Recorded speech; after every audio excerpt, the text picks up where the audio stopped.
The Science of Being Well by Wallace D. Wattles. Publisher's Introduction. Thank you for picking up a copy of The Science of Being Well by Wallace D. Wattles. We have updated this work into modern English so you can understand exactly what Wattles wrote over 100 years ago. We encourage you to refer to the original writing as you listen to this updated work. If you enjoy this book, please share with a friend, leave a positive review on Amazon, and see more updated works at oldbooknew.com. Introduction. This book is the second in a series, with the first being The Science of Getting Rich. While that book is specifically for those who want to make money, this one is for those who want to achieve good health and are looking for a practical guide and handbook, not a philosophical discussion. It serves as a guide on using the universal principle of life, and I've aimed to explain it in such a clear and simple way that even readers with no prior knowledge of new thought or metaphysics can easily follow it to achieve perfect health. I've kept all the important parts and carefully removed anything unnecessary. I've avoided using technical, complicated, or difficult language, and have stayed focused on the main point throughout. As the title suggests, the book focuses on science, not speculation.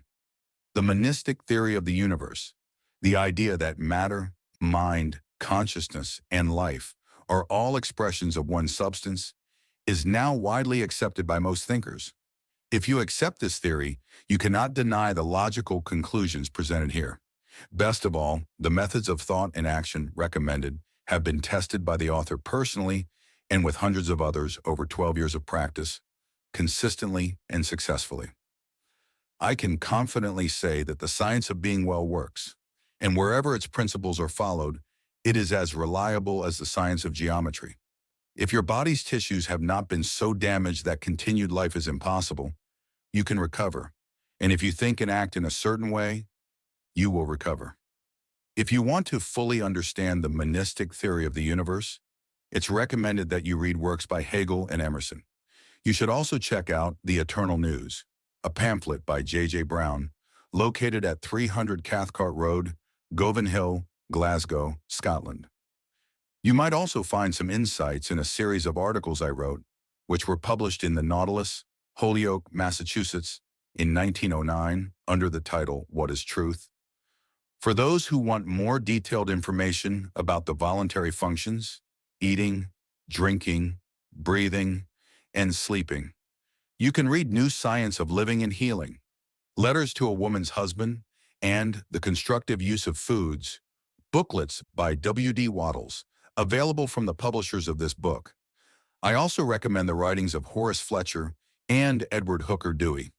Feel free to read all these as a way to strengthen your belief, but be cautious about studying many conflicting theories and trying to practice parts of several different systems at the same time. To get well, you must focus your entire mind on the right way of thinking and living. Remember, The Science of Being Well claims to be a complete and sufficient guide in every aspect. Concentrate on the way of thinking and acting it suggests, follow it in every detail, and you will get well. Or if you are already well, you will stay that way. Hoping that you will continue until you achieve the priceless blessing of perfect health. I remain, sincerely yours, Wallace D. Wattles. Chapter 1. The Principle of Health. In applying the principles of the science of being well to your life, just like in the science of getting rich, there are some basic truths you need to understand and accept right from the start. Here are some of those truths. The completely natural functioning of our bodies leads to good health, and this natural functioning comes from the natural action of the life principle. There is a life principle in the universe. It is the one living substance from which everything is made. This living substance spreads throughout the universe, filling every space. It is in and through everything, like a very fine and spreadable ether. All life comes from it. Its life is the only life there is. Humans are a form of this living substance and have within them a source of health. The word source means origin.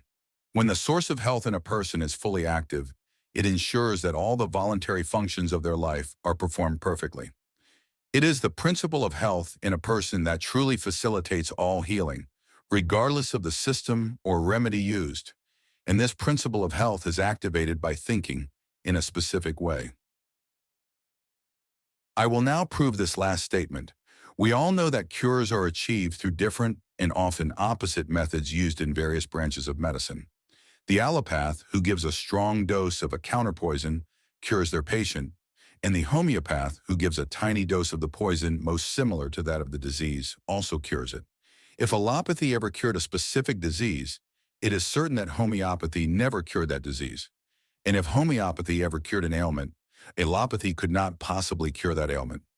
The two systems are fundamentally opposite in theory and practice, yet both cure most diseases. Even the remedies used by doctors within the same school are not the same. Take a case of indigestion to half a dozen doctors and compare their prescriptions. It is likely that none of the ingredients in any one of them will be in the others. Must we not conclude that their patients are healed by a principle of health within themselves, and not by something in the varying remedies? Not only that, but we see the same illnesses being cured by different methods. The osteopath uses spine manipulations, the faith healer uses prayer, the nutritionist uses meal plans, the Christian scientist uses a specific creed, the mental scientist uses affirmations, and the hygienist uses various lifestyle plans. What conclusion can we draw from all these facts except that there is a principle of health common to everyone, which actually brings about all the cures?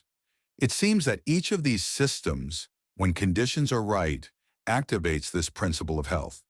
In other words, medicines, manipulations, prayers, meal plans, affirmations, and healthy practices work when they activate the principle of health and fail when they don't. Doesn't all this suggest that the results depend more on how the patient thinks about the remedy rather than the actual ingredients in the treatment? There's an old story that perfectly illustrates this point, so I'll share it here. It's said that during the Middle Ages, the bones of a saint kept in a monastery were performing healing miracles. On certain days, a large crowd of sick people would gather to touch the relics, and everyone who did so was healed. The night before one of these events, a thief managed to sneak in and steal the bones. The next morning, with the usual crowd of sufferers waiting at the gates, the monks discovered that their source of miracle-working power was gone. They decided to keep it a secret, hoping to catch the thief and recover the bones. In the meantime, they went to the convent's cellar and dug up the bones of a murderer who had been buried there many years earlier. They placed these bones in the case, planning to come up with an excuse if the saint failed to perform miracles that day. Then they let in the waiting crowd of sick and infirm people. To the great surprise of those in the know, the bones of the criminal worked just as well as those of the saint, and the healing continued as before. One of the monks reportedly wrote an account of the event, admitting that, in his opinion, the healing power had always been within the people themselves, not in the bones at all. Whether the